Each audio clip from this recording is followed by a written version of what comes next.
Mga kapatid, baka may gusto makapakinig. Nakakalungkot lang isipin na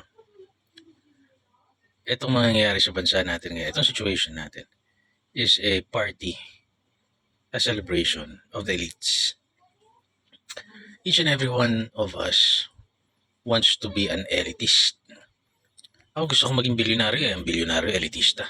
Hindi nga milyonaryo ang pangarap ko, bilyonaryo. Yung mga kausap kong mayayaman, milyonaryo. They will tell me to be a millionaire.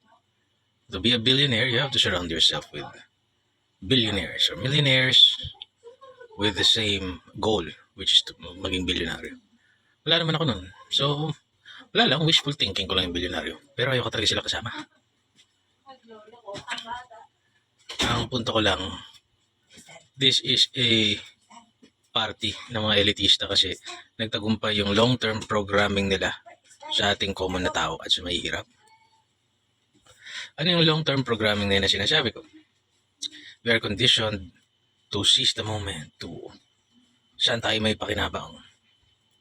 And because hindi natin nakukuha lahat ng pangarap natin, and most of us, even our needs, kinukulang, we always want to position ourselves, saan ba ako magbe-benepisyo? So, even dun sa panahon ng gyera, yung tao magbe-betray siya for a slice of pie.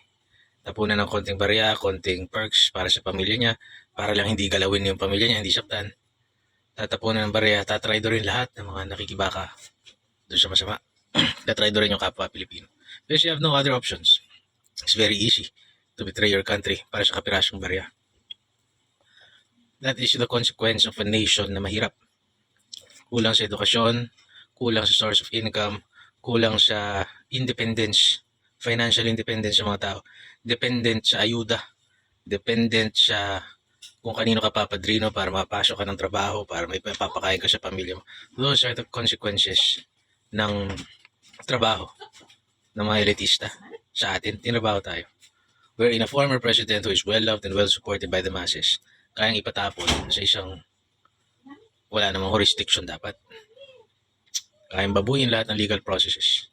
Wherein those who are legal experts o yung mga officers of the court, most of them are anti-Duterte, most of them are saying na kung ano nung legal, pero they violate their own teachings. Justice delayed is justice denied. Patuloy pa rin huli ang hustisya natin. Kahit siyang pag-aaral siguro gawin mo sa labas ng bansa natin, mga index, gaano kabilis magkaroon ng remedyo ang isang tao. Kaya nga sumikat yung tulpo eh. Dahil gusto ng tao naman ng mabilis na remedyo.